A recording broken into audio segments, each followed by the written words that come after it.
আসলে তারা আদৌ নির্বাচন চায় কিনা সেটি নিয়েই অনেকের সন্দেহ আছে। যেমন তাদের তিনজন প্রতিনিধি, তারা কিন্তু বর্তমান যে সংবিধান আছে সেই সংবিধান মেনেই শপথ নিয়েছে। তখন যদি তারা বলতো যে আমরা এই সংবিধান মানি না, এই সংবিধান মেনে আমরা শপথ নিব না, আমরা গণপরিষদ নির্বাচন চাই, এরপরে নতুন সংবিধান হবে, দেন আমরা শপথ নিব, তাহলে আমি তাদের এই বর্তমান যে কর্মযজ্ঞ আচরণ এইগুলোকে আমি সমর্থন দিতাম। কিন্তু আমি যেটি দেখছি যে তারা এক এক সময় এক এক কথা বলছে। এই নাহিদ ইসলাম, তিনি কিন্তু একটা সময় বলেছেন শুরুতে যে আমরা জাতীয় নির্বাচন এবং গণপরিষদ নির্বাচন একই সাথে চাই। এখন আবার সেই জায়গা থেকে তারা নিজেদেরকে সরিয়ে নিয়েছে। তারা এখন বলছে যে আমরা এখন গণপরিষদ নির্বাচন চাই। দেখেন, আমি কিন্তু যেহেতু পলিটিক্স করি, সব কথা আমাকে খেয়াল রাখতে হয়। তাদের এক একজন কিন্তু এক এক কথা বলছে। নাহিদ গণপরিষদ এবং জাতীয় নির্বাচন একসাথে চাচ্ছে, অন্যরা কিন্তু গণপরিষদ নির্বাচন চাচ্ছে। এখন কার কথা আমি গ্রহণ করব? আবার এটিও আছে, দেখেন, নাহিদ, মাহফুজ আলম এবং আসিফ, তারা কিন্তু রাষ্ট্র সংস্কারের, গণহত্যার বিচার, আওয়ামী লীগকে নিষিদ্ধ করার দায়িত্ব নিয়েছিল। কিন্তু গণ অভ্যুত্থানের সব থেকে বড় মুখপাত্র, যিনি এক দফার ঘোষণা দিয়েছিলেন, তিনি কি করলেন? তিনি গণহত্যার বিচার শেষ করলেন না, আওয়ামী লীগের নিষিদ্ধ করার কাজটা শেষ করলেন না, তিনি রাষ্ট্র সংস্কারের কাজটা শেষ না করে তিনি পদত্যাগ করলেন। এখন বাংলাদেশে যদি আগামীতে রাষ্ট্র সংস্কার না হয়, গণহত্যার বিচার না হয়, আওয়ামী লীগকে নিষিদ্ধ না করা হয়, দায়টা কি নাহিদ ইসলাম তাকে নিতে হবে না? অবশ্যই নিতে হবে। কারণ ওই সময় তিনি এই ম্যান্ডেট করে কিন্তু দায়িত্ব নিয়েছিলেন, এক। দ্বিতীয়ত, যারা ছাত্র উপদেষ্টা ছিল তারা কিন্তু ওই সময় বলেছিল যে যারা সরকারে যাবে তারা আগামী নির্বাচনে অংশ নিতে পারবে না। আমার স্পষ্ট মনে আছে, ওই সময় কিন্তু হুম। সার্জিস সহ অনেকে সে ধরনের পোস্ট করেছিলেন। কিন্তু নাহিদ ইসলাম আগামী নির্বাচনে কি অংশ নিবে না? নাহিদ ইসলাম কিন্তু, যদি আপনি নৈতিক ভাবে বলেন, তাহলে নাহিদ কিন্তু আগামী নির্বাচনে অংশ নিতে পারে না। এমনকি আমরা শুনছি যে মাহফুজ আলম, আসিফ মাহমুদ, তারাও আগামী নির্বাচনের আগে পদত্যাগ করে নির্বাচনে অংশ নিবে। এটা তাহলে কেমন হয়ে গেল না? তারা নিজেরাই বলেছিল যারা সরকারে যাবে তারা কিন্তু নির্বাচনে অংশ হুম। নিতে পারবে না। আমার মনে আছে ওই সময় সার্জিস আলম একটি পোস্ট করেছিলেন যে আসিফ আসিফ এবং আপনার নাহিদ তারা অনেক বড় স্যাক্রিফাইস করেছে, জি, তারা আগামী আমি নির্বাচনে দেখেছি অংশ নিতে পোস্টটা। পারবে না। আপা, আপনি নিশ্চয়ই দেখেছেন। তো হুম। দেখেন, এই কথাগুলো এখন আপনি কাকে শোনাবেন, কাকে বলবেন? মানুষকে নানান সময় নানান ধরনের কথা বলে বিভ্রান্ত করা হচ্ছে। নির্বাচনটা তো একটা গুরুত্বপূর্ণ বিষয়। আপনি যদি গণতন্ত্র চান, আপনাকে নির্বাচন দিতে হবে। বাংলাদেশে যদি একটি গণতান্ত্রিক প্রক্রিয়া থাকে, তাহলে ওইটাই সব থেকে বড় রাষ্ট্র সংস্কার।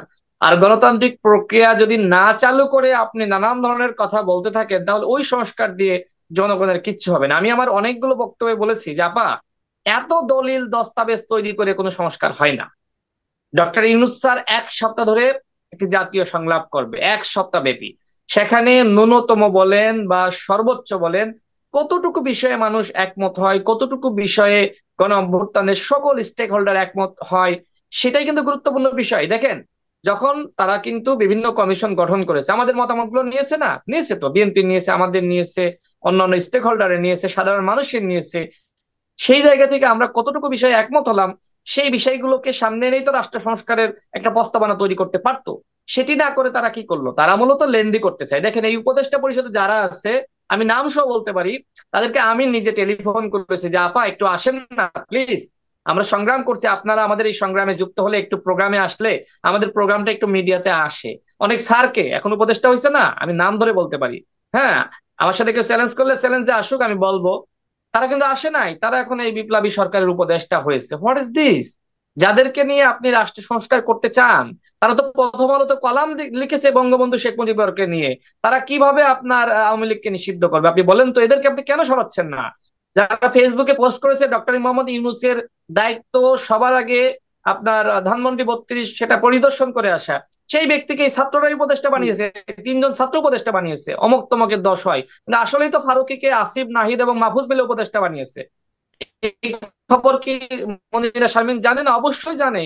এখন যদি তারা মনে করে না আমরা আসলে তাদেরকে উপদেষ্টা বানাইনি, তাহলে তারা প্রতিবাদ করুক, বলুক যে আমরা বানাইনি, আমরা তাদের হুম। সরিয়ে দিতে চাই। আমি কেন বলছি এই কথাটা? আপনি বঙ্গবন্ধুর বন্দনা করেন, সেটা আপনার ব্যক্তিগত বিষয়। কিন্তু আপনি কিন্তু আওয়ামী লীগের নিষিদ্ধের ব্যাপারে কিন্তু আপনি ঢাকায় রাজপথ গরম করছেন, এক। দ্বিতীয়ত, আপনি নিজেই কিন্তু এলাকায় গিয়ে আওয়ামী লীগকে প্রোটেকশন দিচ্ছেন, আওয়ামী লীগের নেতাকর্মীদের নিয়ে মিছিল করছেন। আমার নিজের ঝিনাইদহ জেলাতে এনসিপি তারা আওয়ামী লীগের দামি এমপিদেরকে প্রোটেকশন দিচ্ছে আমার নিজের জেলাতে।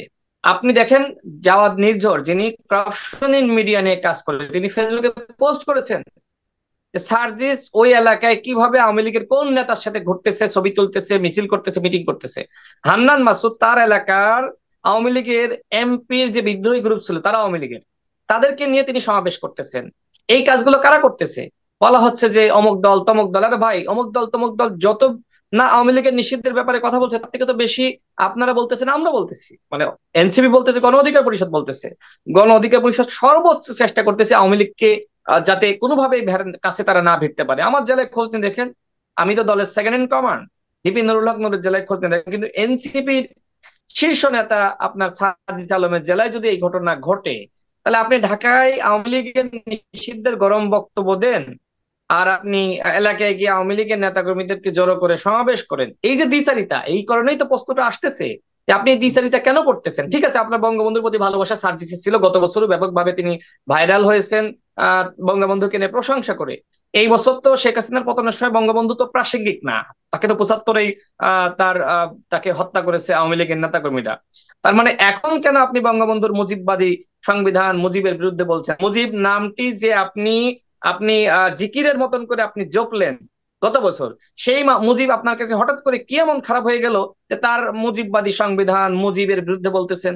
এই যে দ্বিচারিতা গুলো, এগুলো তো আমাদের সামনে আসলে আসা দরকার।